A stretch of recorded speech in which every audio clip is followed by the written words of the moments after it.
in by default is a track list table for whatever playlist you happen to be using. Whether you're using Spotify or your regular music library, you're placed in the track list area by default. But what I'm going to do is I'm going to go into preferences and show you how I have my software set up. And these are just the settings that work for me. Let's go ahead and hit Command Comma. Preferences. General dialog. Bold 13 point. Apple System UI font, black, align left, song loading. And I hit the right arrow key to do that. Automatically start playing song, unchecked, checkbox.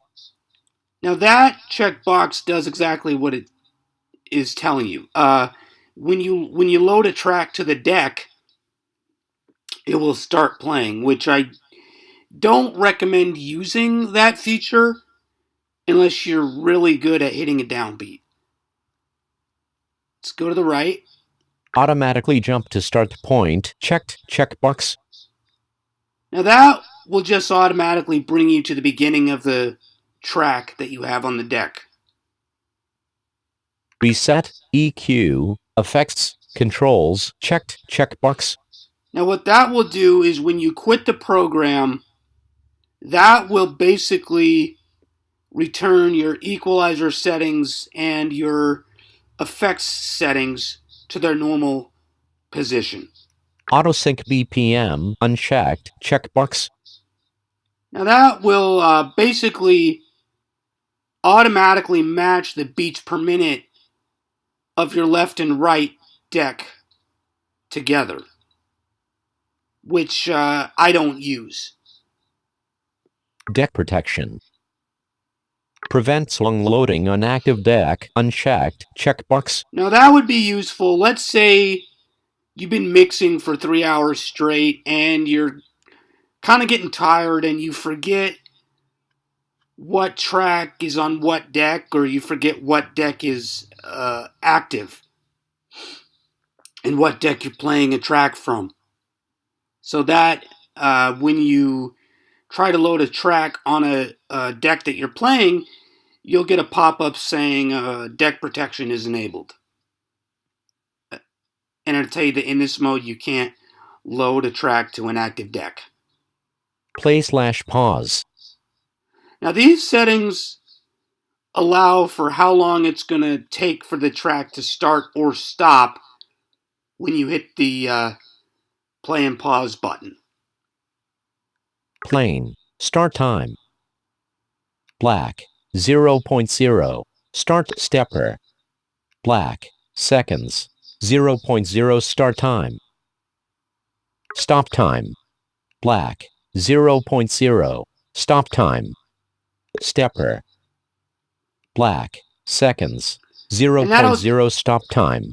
That'll just let the song slowly start up or slowly stop, kind of like a vinyl record.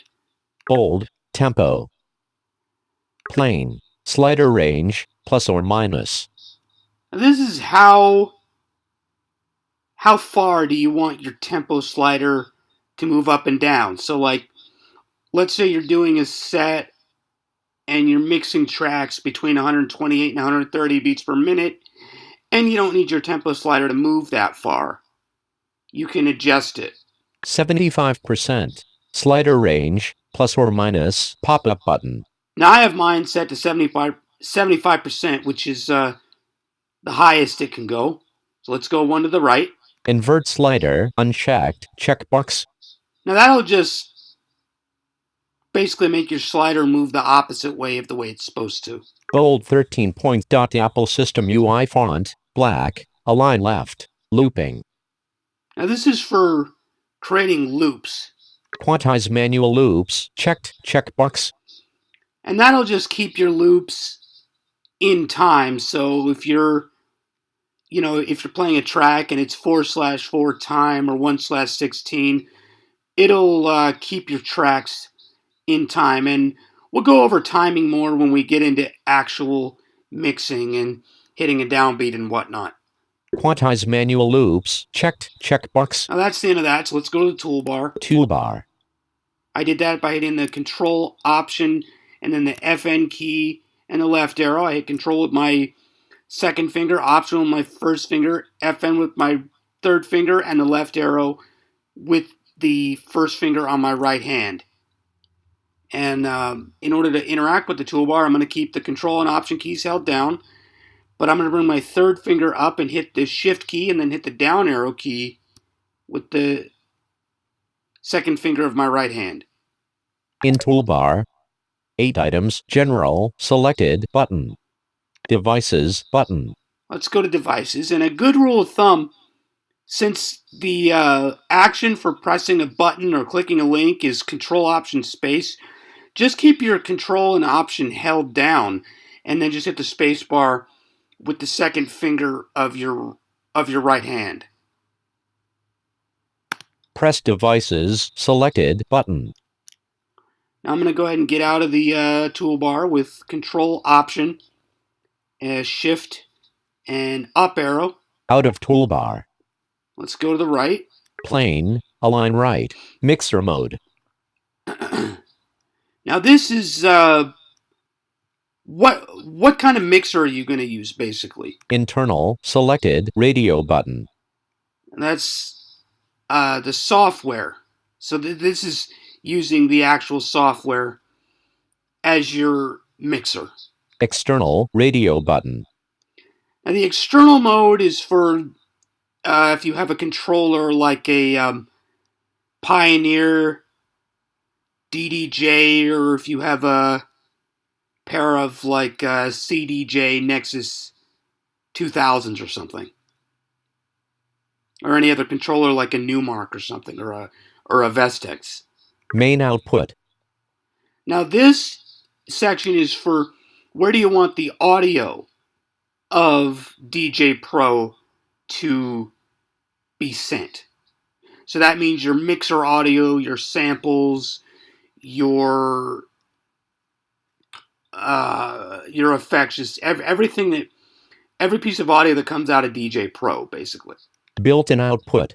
Main output pop-up button. Now I have that set to built-in output, but when I do my when we get into mixing and beat matching, I'll be setting that to loopback audio, which is the software I use to run audio directly into QuickTime. Icon preferences output image. That's just an image of what it would look like. 13 point. Apple System UI font, black, align right, pre-queuing. Now, pre-queuing, basically what that is let's say you're at a live event and you're trying to match tracks, but you don't want your crowd to hear the tracks out of time while you're matching them up. So what you would do is you would prepare the track in a set of headphones, and then when you've got it matched up, you would move it to your actual main output. None. Pre-queuing pop-up button. And I don't use pre-queuing. Most blind people wouldn't, because we need to actually hear voiceover in our headset. Icon preferences pre-queue image. Learn more button. And that's where you can learn more about what pre-queuing is. Follow link button. That does it's the same thing. Microphone unchecked checkbox. Now this is for if you wanted to maybe, record your voice. So let's say that you're doing a podcast and you want people to actually hear you in the actual mix. So, let's say you're announcing a contest, or you're announcing track lists or whatever. You can use your microphone to have your voice come out in your actual mix. Built-in microphone. Microphone dimmed pop-up button. And of course that's dim because I'm not using the microphone. Icon preferences mic dimmed image. Again, that's what it would look like. Help button. You can help and learn more about that. Revert dimmed button. Apply dim default button. Now that's dim because I haven't changed anything. So let's go back to the toolbar, Control Option FN left arrow. Toolbar.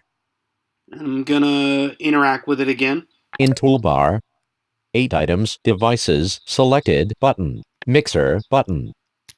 Press mixer, selected button. Out of toolbar. Now this here are controls for your actual mixer. Bold 13 point. Apple System UI font, black, align left. Mixer. Plain, FX.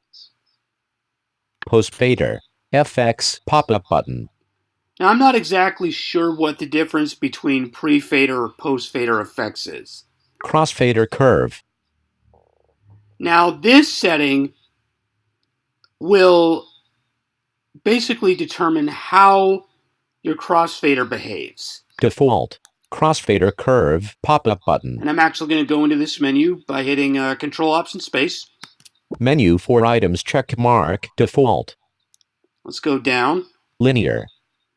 Now linear, when you move your crossfader, it will basically fade one song out and then fade the next song in rather than mixing between the two. Constant power. Constant power just constantly keeps the crossfader, constantly keeps the mix going until you're all the way to your right deck. Cut. Now the cut setting is for people that actually know how to scratch. So a lot of times if you're scratching, you want to be able to cut from the left to your right deck. And that setting it won't mix between your tracks. It will just cut from left to right. Cut. That's all it's in that menu. So I'm going to go ahead and hit escape to get out of it. Closing menu. Default. Crossfader curve pop-up button. Let's go one to the right. Bold. Volume. This is your volume settings. Audio limiter checked checkbox. Plain 11 point. Prevents clipping and distortion of the audio signal. Self-explanatory. Your audio won't go too high. And that's important. DJ Pro will actually adjust the gain of your tracks so that they'll mix properly. So they'll be at the same volume. Auto gain checked checkbox. And that's exactly what this is. Automatically adjust song playback volume to the same level. Self-explanatory. Automatically adjust song playback volume to the same level. Now let's go to the toolbar. Toolbar. In toolbar, 8 items, mixer, selected, button. Auto mix, button. Now this is an auto mix setting. This is for automatically mixing your tracks, which I don't do. Library, button. Now this is your library. Press library, selected, button. And I actually am going to go in here. Out of toolbar. Bold 13 point. Q. Now this is your cue for setting tracks ahead of time. Remove songs when played.